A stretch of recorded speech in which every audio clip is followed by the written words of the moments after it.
Hi everyone, this is Yana Smakula and welcome back to my channel. Today we are making a few one-layer cards featuring some super simple stamping, heat, and also dry embossing. I'm going to show you how you can create stylish handmade cards for your girlfriends using just a handful of supplies. Here I have a few stamp sets from the Ink Road Stamps. This is a new company. The star of the show is going to be this front of view stamp set with the two tropical leaves. I personally love all things tropical, and I thought that these leaves would make for a great background for my cards. Next, I have Compliments Volume 2 stamp set that features some fun and out-of-the-box sentiments, and I'm a big fan of this open font, and the size of these sentiments is also great to go on the front of a card, or these can also be used on the inside of the card. And finally, I have two stamp sets. These are Block Party Alpha, and I have a solid as well as an outline. These can be used alone or together, and I'm going to combine both of these for some fun offset look. Now, I mentioned that I'll be doing some dry embossing with the help of a die. When dry embossing with a die, it's important to pick the right paper. It has to be a little thicker so that it doesn't tear from all of the pressure in the die cutting machine.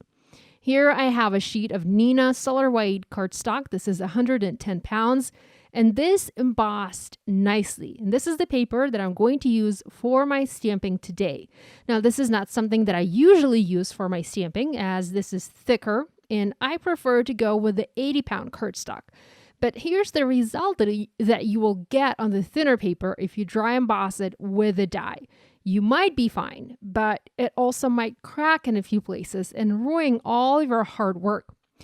This was just the test sheet, and you can see that it didn't really work well. So step number 1, pick the right paper for the job. And maybe you want to try and test it before you do any of your stamping, just to be sure. You'll also need to use a metal die to dry emboss this background, and here I have a square die from Spellbinders. This one comes from the pierced and scored square set, but any square die will work for this. It can also be a different shape. It doesn't really have to be a square. If you have a diamond shape or a rectangle or even a circle or an oval, any basic shape die can be used for this technique. Another thing that you will need to be able to dry emboss with a die is a rubber mat. All die cutting machines are different, and they will all have a different sandwich for dry embossing. So you'll need to check the manual for your specific die cutting machine to know what sandwich to build to be able to dry emboss with a die. I have a Spellbinders Platinum die cutting machine, and I'll show you the sandwich for that machine once we get to the dry embossing part of this video. You'll also need to make a mask for one of the images, and masking paper works best for this as it already has some low-tack adhesive on the back, and it will stay in place nicely when you do your stamping. If you don't have masking paper, you can use Post-it notes or even just regular typing paper and maybe some repositionable adhesive. If you don't have that, you can always hold your mask in place using your fingers. So just simply stamp the image onto your paper. Masking paper, regular paper. I used a Monstera leaf image and just cut it out using your scissors. I cut mine out with a small border around it, as that's how I wanted my images to be, but you can cut it right up to the edge if you like. I'm going to use my Mini Misty stamping tool for my stamping today, but this kind of stamping can also easily be done using a clear block. Using a Misty here is not a must. I'm going to start by stamping Monstera leaf in the upper left corner using my darkest color of ink, and I forgot to mention that for each card that I'm making today, I'm using 3 colors of ink plus gold embossing powder. All of the inks that I'm using are from Simon Says Stamp, but any other dye inks can be used for this. You'll just need 3 shades of ink, a light, a medium, and dark. To make it easier, I'm going to flip my paper, my panel, and stamp the same image in the same spot so that it is mirrored in a way. Now, this is the only benefit of using a stamping tool here. If you want to have a mirrored stamped look, you'll need to use a stamping tool. But if you'd like to have a more random look to your images, you can use a clear block. Or when using a Misty, you can reposition the image each time before stamping it. I'm going to place the mask over my Monstera leaf, reposition the stamp, and we'll go ahead and stamp it using the lightest color of ink. Notice that I'm overlapping my leaves and also that I'm always going outside the edge of my panel. You don't want to stamp the entire leaf on the panel. It looks best when at least a small part of the leaf goes outside the edge. I'm going to flip the panel and repeat my stamping. Now, while I have my mask in place, I'm going to stamp the second type of leaf using my medium color of ink. And again, I'm going to flip the panel and repeat this stamping. So I'm creating almost an identical images on the top left and bottom right corners of this panel. While I have my stamps and inks out, I'm going to stamp one more panel using green inks. Now, I thought that I would like the teal card better because I just happen to like teal colors a lot, but in the end, I actually liked the green one much more. That being said, you can use various colors and color combinations for simple cards like this. Greens and blue-greens would look the best, I think. At this point, I'm going to go ahead and dry emboss the panel.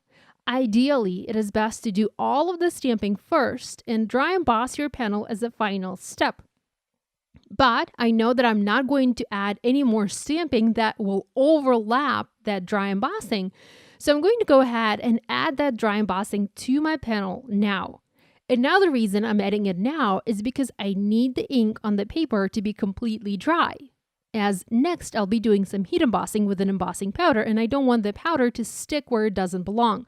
So I'm just killing some time in a way here by doing dry embossing first. I'm using the grid lines of my cutting mat to center the die on my panel, and I'm also taping it in place. You want to make sure to do so, as if you don't, your die might move and shift, and it will end up dry embossing in a totally wrong place on the panel. So better safe than sorry. Okay, time to dry emboss. I am using Spellbinders Platinum die cutting and embossing machine for this, and my sandwich is platform, brown embossing mat, next the paper with the die, and I close this with a blue embossing plate. If you have a Spellbinders die cutting machine, any machine, your machine is going to come with everything you need to dry emboss. If you own a die cutting machine by another manufacturer, you might need to get the embossing mat separately, as it might not come with your machine. The Spellbinders embossing mat is sold separately, and I'll have it linked below in the video description. So here we dry embossed our panel, and this is what it looks like. I think it's pretty awesome and so very easy to do. By now my paper has had enough time to dry, and it's safe to do the heat embossing. I'm treating this panel with an anti-static powder tool, and I'm going to ink up my Monstera leaf stamp with Versamark embossing ink and stamp it overlapping both of the previously stamped leaves a little bit. Also, I'm flipping this panel and repeating the same thing on the other side. I'm going to add my gold embossing powder, and by the way, you can use other colors of embossing powder. It doesn't have to be gold. I just happen to like this color a lot. Now, if you get some extra embossing powder stuck somewhere, just use a dry brush and sweep it away. I want to add more heat embossing to this panel, but just to be safe, I'm going to heat set this first so I don't mess it up. It already looks fabulous, I think. That gold adds so much interest to this simple one-layer card. I'm using my mask again, and I'm going to mask one of the leaves to stamp the other front on this panel. And again, I'm going to heat set it before I move any further. I'm going to repeat this a few more times until I have all of the images heat embossed here and until I'm happy with my background. Now it's time to add the sentiment, or rather sentiments, as I plan to add a few and combine several different stamp sets here. At this point, you can turn this card into any kind of card you like or need by stamping an appropriate kind of message. I'm making cards for my girlfriends, so I'm going to go with fun and quirky messages here. Again, I'm treating my paper with an anti-static powder tool. I'm inking up my stamps with clear embossing ink, and I'm stamping them in the open area in the dry embossed square on my panel. Now, I did make sure to pick the die that was large enough for me to fit the sentiments on the inside the die in the open area so that my messages are not going outside the dry embossing, nor they are overlapping it. I also want to stamp Hey using the Block Party Alpha stamps, and I've positioned the stamps above my two heat embossed messages. And I'm inking them up using two colors of ink to create somewhat of an ombre look. The top of the letters is stamped in light color of ink, and the bottom is inked up using the medium color. And the trick here is to just go back a couple of times. You want to ink up your stamps using a lighter color, then using the medium color, and then go back to the lighter color to help the two colors blend on the paper. I'm going to let this stamping sit for a little bit as I do have a couple of layers of ink there. I want the ink to be dry before I move on to the final step, heat embossing the outlines to these letters. So I gave this panel a few minutes to dry. Well, actually, I think it was more like 30 minutes. And I've already positioned the outline Block Party letters over top my stamped Hey letters, but slightly offset. You can position yours so that they line up precisely, but I actually love the offset look, and I'm so happy about these two stamp sets. The letters and the fonts here match and allow me to create my own custom sentiments with this cool offset outline look. So I'm just going to heat set it, and this card is done. All that's left to do now is to adhere this panel onto an A2 card base. By the way, you could have done your stamping on the front of the card base directly, but this way you'd also have some dry embossing on the inside of the card. I didn't want the inside to have any dry embossing, so I did my stamping on a separate panel and I just adhered it onto the card later.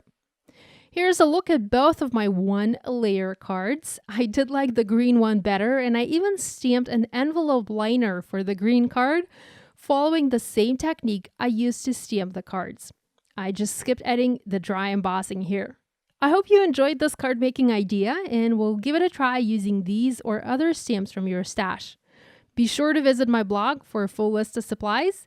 Thanks so much for watching, guys. If you have any questions, please leave them in the comment section below, and be sure to subscribe to my YouTube channel if you haven't yet done so. If you are a subscriber but are not receiving new video notifications, check the bell icon on the homepage of my channel to get notified every time there's a new video. Thanks for watching, and I'll see you next time. Bye!